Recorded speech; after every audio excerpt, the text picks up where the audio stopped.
Hi అండి. అందరూ ఎలా ఉన్నారు? ఏం చేస్తున్నారు? అందరూ బాగుండాలని, అందరూ మేము ఉండాలని మనస్ఫూర్తిగా భగవంతుని కోరుకుంటూ వెల్కమ్ బ్యాక్ టు మా ఛానల్ రమా గంగ. నేను ఈరోజు మటన్ కర్రీ చేస్తున్నాను. 1 కేజీ తెచ్చాడు. అది కొంతమంది అయితే కుక్కర్లో పెట్టి ఇజిల్లో ఏం చేసుకుని వండుకుంటారో, అలా కాదు. నేను పాతకాలపు పూర్వం ఎలా చేసేవారో నేను అలా చేస్తున్నాను. ముందు పెనం దాకా పెట్టుకొని ఇందులో ఆయిల్ పోసుకుందాం. నువ్వుల నూనె వాడుతున్నాను. ప్రతి ఎపిసోడ్లో మీకు చెప్తున్నాను కదా, నువ్వుల నూనె వాడుతున్నాను కూరలకి.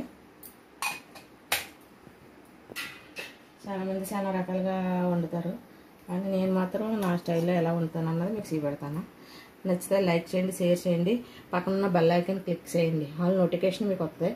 సబ్స్క్రైబ్ చేసుకుంటే మాత్రం మర్చిపోకండి ప్లీజ్ అండి, మాకు చాలా యూస్ఫుల్ అవుతాయి. నూనె కాగాక మటన్ వేస్తాను.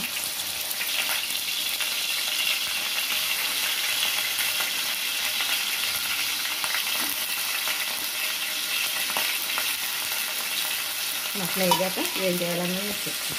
వేసుకొని ముందు ఇలా మటన్ వేసుకొని ఇప్పుడు ఇందులో ఉల్లిపాయ పేస్ట్ వేసుకున్నాను. మిక్సీ పట్టుకున్నది.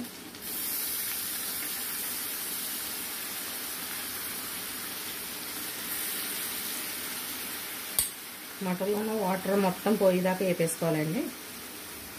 మీరు ఏ రకంగా చేస్తారన్నది నాకు కామెంట్లో చెప్పండి. మీ ఇంట్లో మీరు ఏం చేశారు అన్నది కూడా నాకు కామెంట్లో చెప్పండి. ఉల్లిపాయ పేస్ట్ వేగాక మీకు మళ్ళీ చూడండి. ఓకే అండి. మళ్ళీ ఓకే.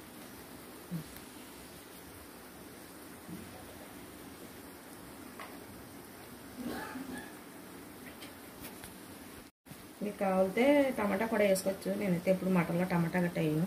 ములక్కడ వేసుకోవచ్చు. ములక్కడ మటన్ అన్నది ఒకసారి మీకు చూపెడతాను. ఉల్లిపాయ పేస్ట్, పచ్చిమిరపకాయలు వేగిపోయాక కొంచెం పసుపు, మీ రుచికి తగ్గ కారం,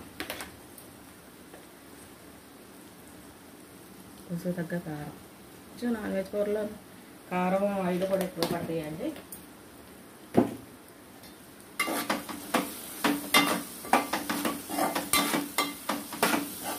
నేను ధనియాల పొడి, జీలకర్ర పొడి ఏమి వేయను, ఎందుకంటే ఆల్రెడీ కారంలో ధనియాలు, జీలకర్ర కారం పట్టించేటప్పుడు ఆడించేసుకుంటాం.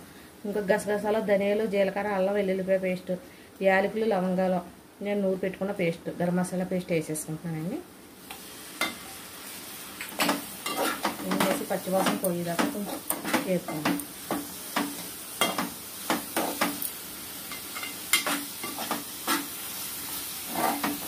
మీ ఇంట్లో మీరు ఎలా తయారు చేస్తారన్నది నాకు కామెంట్లో చెప్పండి. అంటే ఒక్కొక్కరు ఒక రకంగా వండుకుంటారు కదా, దాన్ని బట్టి ఎవరి ప్రాంతాన్ని బట్టి వాళ్ళు వండుకుంటారు కదా.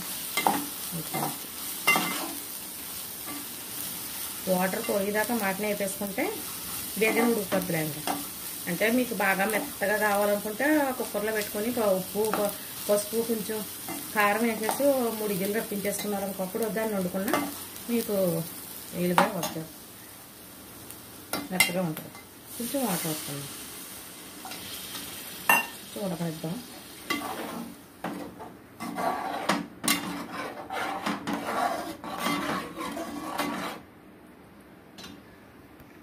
ఉడికాక ఉడికిపోయిందండి. స్టవ్ ఆఫ్ చేసి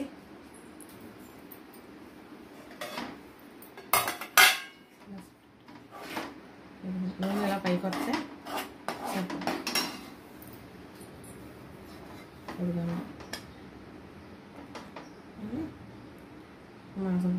మటన్ ఎలా వండానని కామెంట్లో పెట్టండి. ఒకసారి మీరు కూడా నేను వండినట్టు ట్రై చేయండి. నచ్చితే లైక్ చేయండి, షేర్ చేయండి, పక్కన ఉన్న బెల్ ఐకాన్ క్లిక్ చేయండి. ఆల్ నోటిఫికేషన్కి వస్తాయి. సబ్స్క్రైబ్ చేసుకోవటం మాత్రం మర్చిపోకండి. బాయ్ అండి. మరో మంచి వీడియోతో మళ్ళీ కలుద్దాం. బాయ్ అండి.